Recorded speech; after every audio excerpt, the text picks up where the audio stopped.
Hello and welcome to this video on changing culture. So we've been talking recently about corporate culture and the way that we can classify corporate cultures. Now, what happens if we have a weak culture? What happens if the culture is not really working?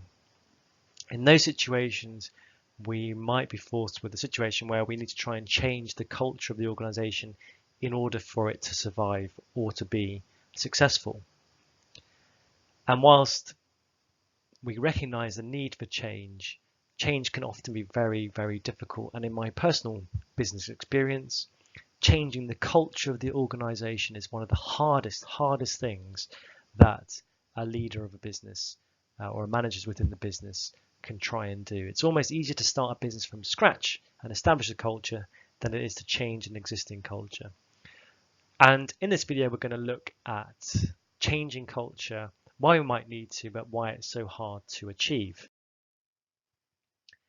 Why is culture so important? Well, let's think about it. We've established that a culture is the values and assumptions deep within the DNA of a business. So what do people really think is important? How to get things done. And so that culture will have an impact on the values and attitudes of a business. And the values and attitudes really shape what we do within a business. And what we do within a business ultimately determines whether it's successful. So if you trace that backwards, the culture is really the foundation of a business in terms of its success, in terms of its adaptability, in terms of whether it's going to go on and thrive. And so it's really vital. And what happens when that foundation is toxic or needs changing or isn't working? Well, in that situation, we maybe need to change the culture. So in this video, we're going to look at particularly at difficulties in changing an established corporate culture. So why might we need to change the culture of a business? I'm going to put up here some ideas about reasons why we might need to change the culture within our business. So, the most obvious one perhaps to start with would be that we've got declining profit and sales. And so the shareholders aren't getting a decent return.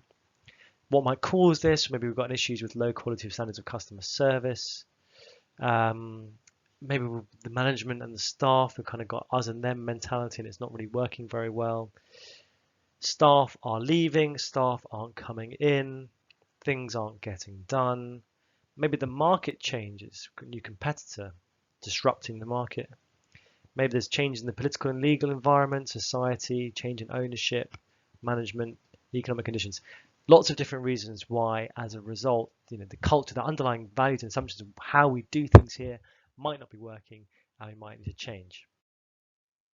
So some examples of businesses that were considered to have struggled because of problems with their culture. So Kodak famously didn't really see the change from film to digital. The culture didn't recognize that, too slow to react, and they failed as a business. Nokia were the dominant leader in the market in mobile phones, but failed to spot fast-moving challenges, failed to keep up. There's something was wrong with their culture, and as a result, the business failed. Sony, again, had very much a sort of people worked in little separate groups. That was the culture within the business because they were the market leader, but it reduced their ability to innovate. And they had to go through a big process of trying to change their culture to recover. So not having the right culture can have an impact on the business's survival. Perhaps even worse, having a negative corporate culture can lead to, really unethical or illegal activity. For example, hacking phones involved by this news corporation, behaving recklessly in terms of lending and creating the financial crisis, mis-selling drugs and bribing officials, elaborate scams of energy trading, rigging markets, mis-selling products. These businesses would say that we would perhaps argue that the culture here and within these businesses wasn't right and led to all these bad business decisions being taken. Now, Edgar Schein is a business theorist who's talked and investigated cultures within a business, and he identifies 3 levels of culture. And he likens it to the concept of an iceberg. So what we see above the water, he calls the artifacts. And these are the observable things that we can see quite easily. So what is the symbols of the business, the slogans of the business, the published list of values, so things like mission statements and objectives, what do they tell us about the business? Okay, so we can see those, and that gives a clue to the culture. But he argues that comes from a deeper idea. So what are our beliefs and values? So what are our ideologies? What are our goals? What are our aspirations?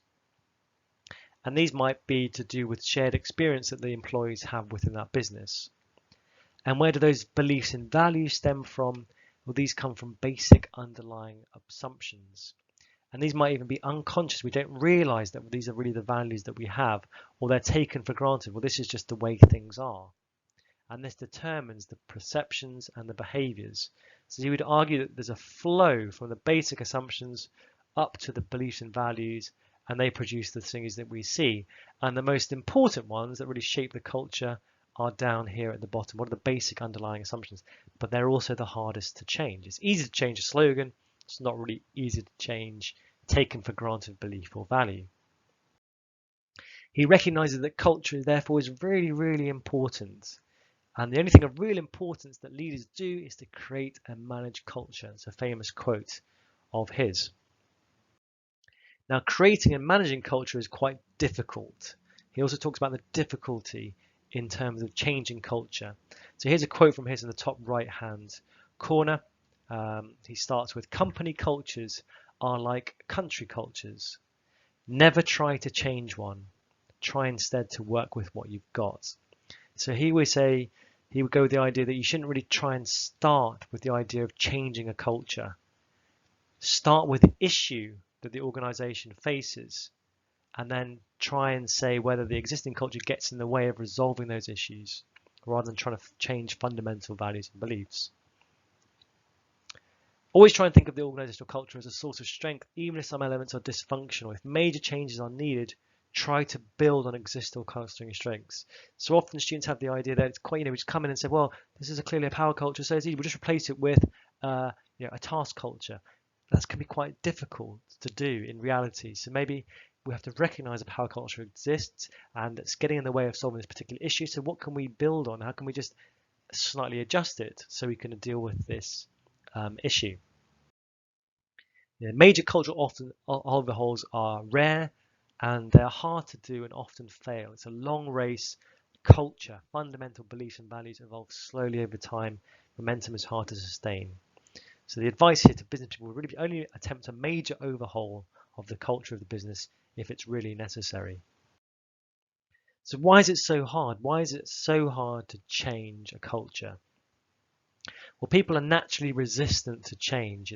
If it changes, there's a risk, a fear. What will happen to my job? I'm used to this. I believe in this. It's quite a painful process to go through to change my values.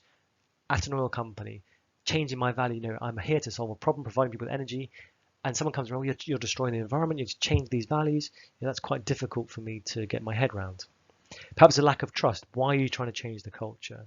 What is the reason for this change? Is it for you trying to get us to do something differently so you'll gain? Is this in our best interests? It can take time to embed new values and embed habits.